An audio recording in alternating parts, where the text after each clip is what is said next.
Makanan khas kawasan Timur Tengah seperti nasi kebuli, biryani, dan nasi mandi mudah dijumpai di tanah air.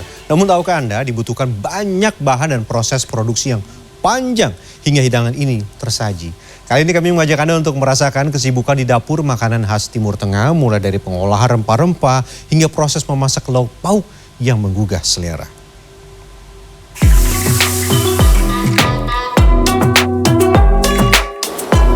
Berasa ada nasi kebuli depan ini.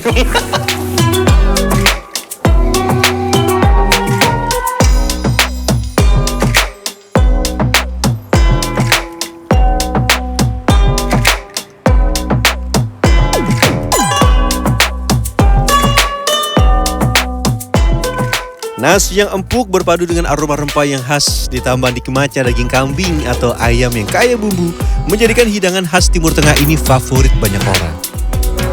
Hidangan ini bahkan tidak sebatas menjadi bagian dari menu santap siang. Olahan beras basmati dengan lauk daging kambing seringkali hadir dalam acara-acara besar, salah satunya akikah. Untuk mendapatkan seporsi nasi kebuli, nasi biryani ataupun nasi mandi, ternyata ada perjalanan yang cukup panjang. Dan semua bermula dari sini. Dapur. Salah satu pembuat sajian khas Timur Tengah ini ada di Bekasi, Jawa Barat. Bang, kalau lagi bikin masakan khas Timur Tengah gini, bumbu yang nggak boleh kelewat tuh apa sih Bang sebenarnya? Sebenarnya bumbunya itu harus komplit, nggak boleh ada yang kurang sedikit pun gitu. Jadi bumbu itu benar-benar mempengaruhi rasa. Pengolahan bumbu dibagi menjadi beberapa bagian. Ada yang digiling halus, digiling kasar, bubuk, dan utuh. Khusus untuk tomat dihaluskan seperti membuat jus tomat. Nah, ini kita blender juga tomatnya. Dia biar meresep. Tomatnya di blender biar Meresep. Biasanya kan kalau tomat buat garnish di luar, tapi ini sampai terasa di setiap gigitan ya. Gigitan orang, wah mantap. Mantap. Ada begitu banyak bumbu yang harus disiapkan, yaitu bawang merah dan putih, peka, adas, pala, lengkuas, kelabat, ketumbar, jinten, merica, kapulaga, kunyit, cengkeh, kayu manis, garam, dan gula. Pertama-tama kita akan membuat nasi kebuli dan nasi biryani. Bahan-bahan yang digunakan sama. Waktu itu pas berkesempatan ke Saudi itu, kita coba di sana gitu kan. Ternyata ada rasa-rasa yang di Saudi itu yang kayaknya untuk lidah kita kurang pas. Misalkan apa tuh Bang? Ya misalkan dari nasinya, contoh kalau di kita kan memang kurang begitu rempah yang sangat kuat sekali gitu.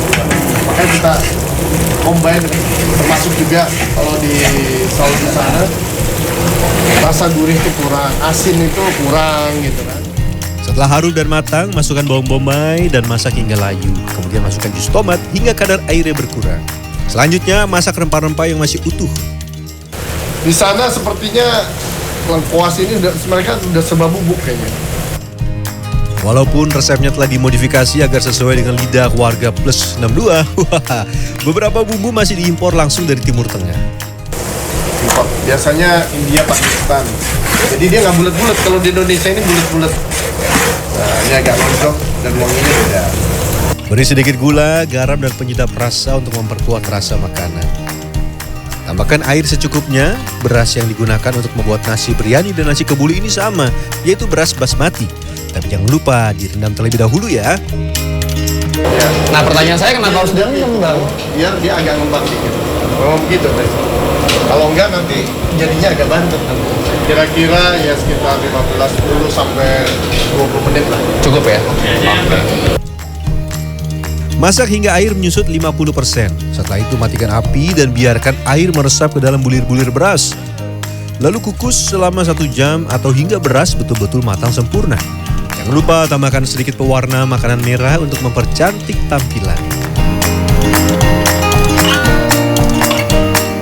Dan yang saya suka adalah aromanya ini loh. Ini sampai ke aromanya itu kayak rempah-rempah itu deket banget sama hidung. Ini mantap.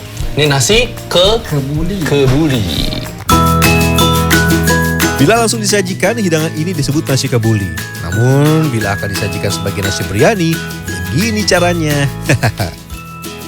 Pertama-tama, arang dipanaskan hingga menjadi bara.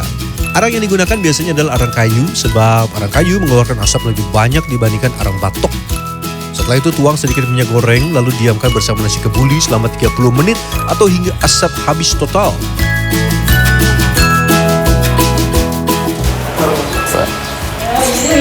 Udah sesuai? Sesuai ya? Mantap. Ada sensasi aftertaste smokingnya karena tadi pakai siarang. Nasi kebuli sudah, nasi biryani juga sudah. Saatnya membuat nasi mandi. Meskipun bahan-bahannya sama, perbedaannya adalah nasi mandi hanya menggunakan sekitar 50% dari keseluruhan rempah-rempah yang digunakan untuk membuat nasi biryani dan kebuli.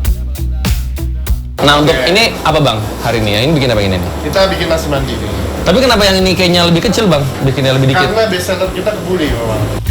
Tambahkan garam, gula, penyedap rasa, dan rempah-rempah berbentuk bubuk. Kayak cengkeh utuh kita nggak masukkan di mandi.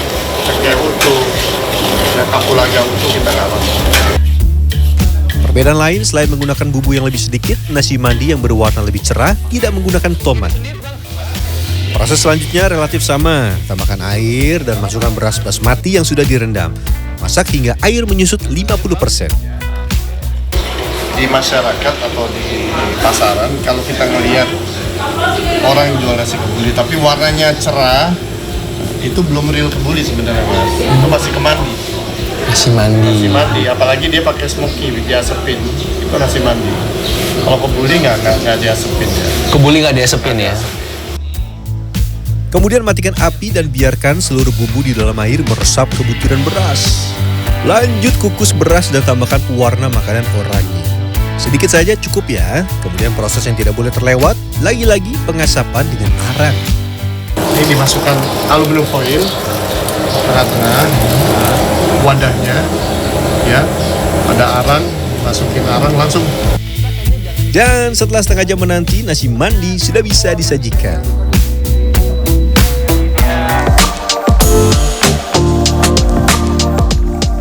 Bila dijual polos tanpa lauk, baik nasi biryani, nasi kebuli maupun nasi mandi dibanderol Rp35.000.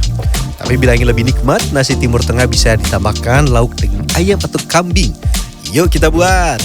Ayam yang sudah dicuci bersih kemudian diungkep dengan beberapa jenis rempah seperti bawang putih, jahe parut, garam, dan kunyit. Setelah setengah jam, daging ayam akan didinginkan terlebih dahulu sebelum di-oven. Proses ini akan membuat bumbu ungkep meresap ke dalam daging dan membuat rasanya nikmat ketika disantap. Sambil menunggu proses pendinginan ayam, kita olah daging kambing. Pertama-tama, daging kambing yang sudah dipotong-potong dicuci bersih dengan air mengalir. Kemudian, daging kambing dimasak dalam panci tekan atau presto bersama kunyit, salam, serai, lengkuas, dan garam. Daging kambing dimasak sekitar 40 menit atau tergantung jumlahnya. Jika terlalu sebentar, daging masih relatif alot. Tapi juga jangan terlalu lama ya, sebab daging mudah hancur. Sama seperti proses ayam, daging kambing didiamkan terlebih dahulu hingga mencapai suhu ruang. Kemudian daging ayam dan kambing dipanggang setengah matang. Wah, udah mulai ada kering-kering di luarnya. Selainnya apa lagi bang? Langsung bisa disajikan bang ini? Ini belum, masih proses poles. Setelah poles kan dikeringin lagi, nanti baru bisa saji. Dipoles-poles. Proses yang tidak boleh terlewat adalah pemberian bumbu. Selain menggunakan saus sambal yang biasa ditemui di pasaran, ada juga rempah-rempah khas Timur Tengah. Perpaduan saus, ya saus sambal tentunya dari warnanya ya, saus sambal dia agak pedas-pedas sedikit, terus sama rempah-rempah bubuk, ya seperti jinten, kapulaga, cengkeh dan lain sebagainya. Dan selesai. Proses selanjutnya adalah pengemasan. Nasi kebuli, biryani maupun mandi dengan lauk ayam dihargai Rp60.000 per porsi. Kalau lauknya kambing jadi Rp70.000 ya.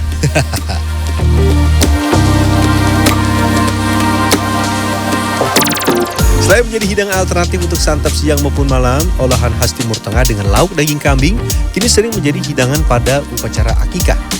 Harganya mulai dari Rp300.000 jika disajikan di atas tampah.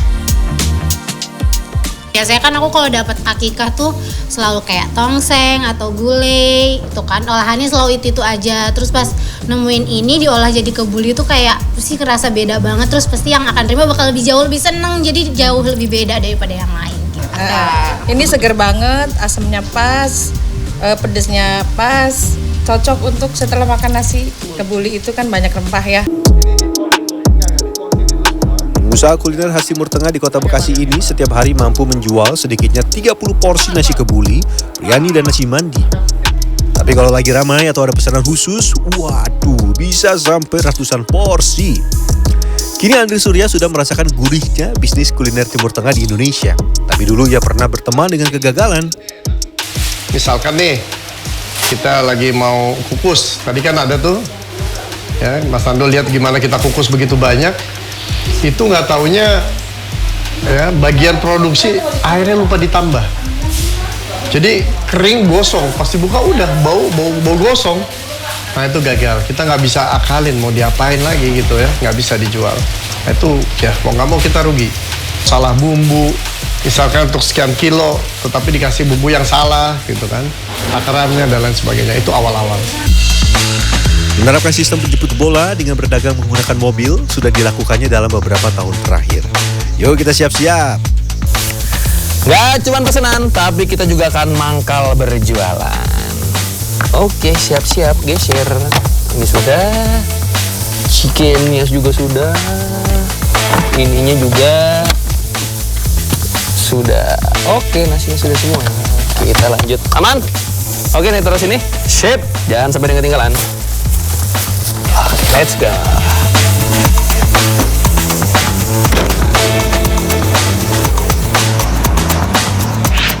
Salah satu tempatnya berjualan adalah Kelurahan Pejuang, Medan Satria, Kota Bekasi. Segini cukup? Kurang, tambahin dikit lagi. Oh, berapa potong satu porsi? Sekitar 2 lah. Kurang lebih sekitar 2 potong ya. Selain menyantap langsung di tempat, pembeli tidak jarang masih menikmati hidangan di atas kendaraan mereka. Istilahnya drive-thru. Beranjak sore, jumlah pembeli sedikit berkurang dan biasanya baru akan ramai menjelang waktu makan malam. Ini artinya waktunya saya mencicipi sajian buatan saya sendiri. Sesuai dengan yang tadi dimasak, kalau nasi kebuli dia bumbunya nyegrok keluar.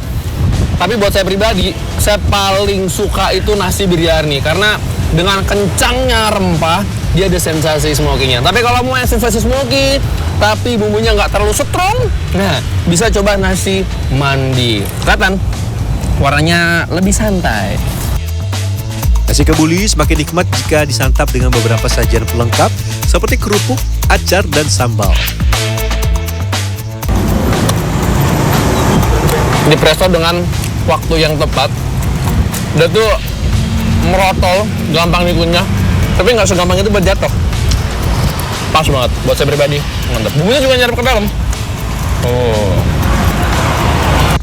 Rasa lelah sejak subuh seakan hilang ketika menyantap nasi kebuli, biryani, dan mandi, lengkap dengan lauk pauk yang menggugah selera. Wah, rasa-rasanya 3 porsi habis sekejap oleh saya. Ada tertarik menjadi pengusaha makanan khas Timur Tengah? Harus bangun pagi, persiapan bumbu yang begitu banyak, dan juga sabar plus latihan. Karena bikinnya lumayan ribet.